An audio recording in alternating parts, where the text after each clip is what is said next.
For those of you who have been a parent for quite some time,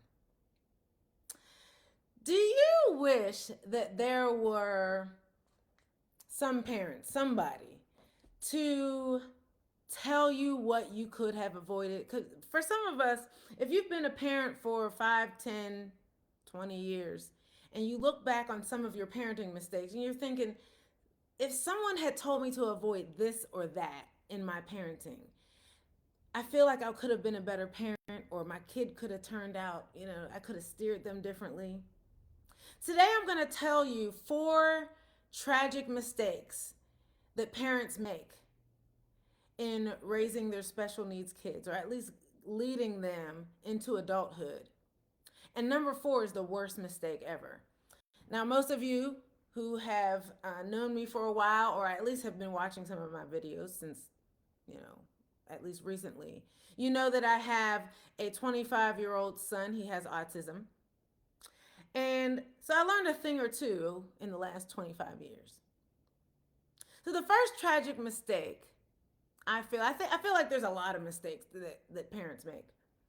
But to me, the top 4 are what's key, and I want to talk about that. So the first tragic mistake I think parents make, the first one, is that they don't have a real plan.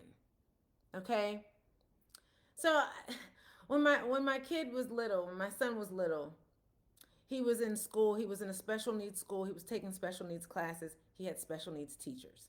He had an IEP, an individualized education plan. And at these meetings, we would go over the plan, whatever. And whenever he got to be about maybe 12, during these meetings, they would ask me at every meeting, they would say, okay, so, as he progresses, as he gets older, when he graduates from high school, what is your plan for him? Do you have a plan for your kid? Do you? You know what I mean? And I'll just be transparent. I told them the same thing every time, right? I said, well, my plan for him is the same plan I have for my other son, who was, my other son is 2.5 years older than my son who has special needs. And of course, my older son doesn't have special needs. And I told them, I said, my plan for both of my kids are the same, for them to graduate from high school and go to college, to get married and have a family. And then they would look at me like this: you poor thing, you're in denial. Your son can't achieve that because he has autism. You know what I mean? And they would look at me like, oh, poor thing, she doesn't have any clue on, he can't. Which brings me to my second, the second tragic mistake that parents make. They assume that the programs that the school provides, that the state provides, will give their child what they need, right? So these programs are designed to work on your child's weaknesses, right? So if you watched my videos last week, I was talking about, one video was called something like why your child's IEP is useless. If you didn't see it, you have to go back and watch it. But these educational plans work on your child's weakness. So, for instance, in my son's case, he reads right now at a second grade reading level. So, when he was in school, they were like, "Well, that's not good. He's so far behind the normal kids. We need to work on his reading." Now, I'm not saying it's a bad thing for them to work on his reading. What I'm saying is that, if that's the weakness, that's where they put all their time and effort and energy. So whenever I say things like, well, I intend for him to go to college, their thing is, well, he's not going to be able to go to college. Well, my thing is that if I'm working on his weaknesses, and for whatever reason, developmentally, he doesn't have the capacity to learn the things that other kids can learn, then the best thing I can do is, like, focus on his strengths. That's just what I was thinking. And after 25 years, that worked out for him because he's in his third year at school, college, secondary education. You know what I mean? So, again, these programs aren't designed to pull their greatest strengths from them. These programs are designed to work on their weaknesses. And if your child doesn't have the capacity to grow but so far in their weaknesses, the programs aren't designed to maximize their strengths. The third tragic mistake that parents make is thinking their child can't.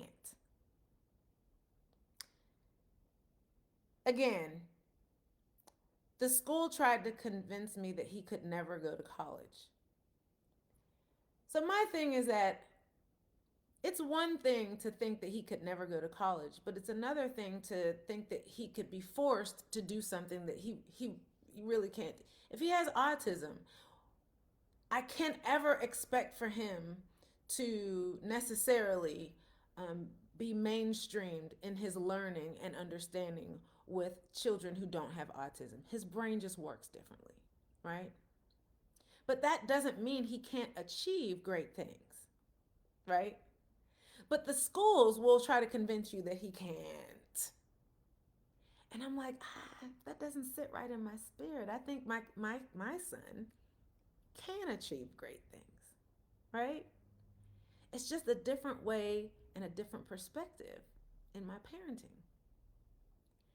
I can't expect the same thing from this child as I can from the other child. It's just different. The fourth tragic mistake parents make, and I think this fourth thing is the worst tragic mistake, is that parents don't get guardianship. Okay. So guardianship, let me back up. Let me tell you this. Your child, when they have special needs, is considered a legal adult at age 18, even if they are legally mentally disabled. So the government will diagnose them, or a doctor will diagnose them as a child and say, yeah, mentally they are disabled. They're not able to think and reason, in whatever capacity, like, the mainstream, children in school, and so they need special learning, right? And then they'll reach 18 and nothing has changed. The state will reassess them at 18. And then they will determine that they still have this issue, right? But at 18, they're still a legal adult. So what you have to do is you have to get legal guardianship just to continue to make legal decisions on their behalf as their parent. Example, your child is 18 years old. Something tragic happens. I don't want to speak this over your child, but if, for instance, something tragic were to happen and your child needs a life-saving surgery, and you go to the hospital with them and you say, oh my goodness, and the doctor says, yes, in order for them to live, they need this surgery. And you say, oh, okay, absolutely, yes, let's have the surgery. And the doctor says, well, wait a minute. This child is 18. He has to make this decision. And the doctor explains it to the child, and he's like, no, I don't want to have surgery. That means you're going to cut me open while I'm asleep. No, I don't want that. But your child really doesn't understand it because they have special needs. And you explain this to the doctor. Well, I'm his mom. He really doesn't understand the depth of the importance and the seriousness of this. I need to step in and sign for him. And the doctor won't do it because he's a legal adult and he gets to make his own decisions. And that's only part of it.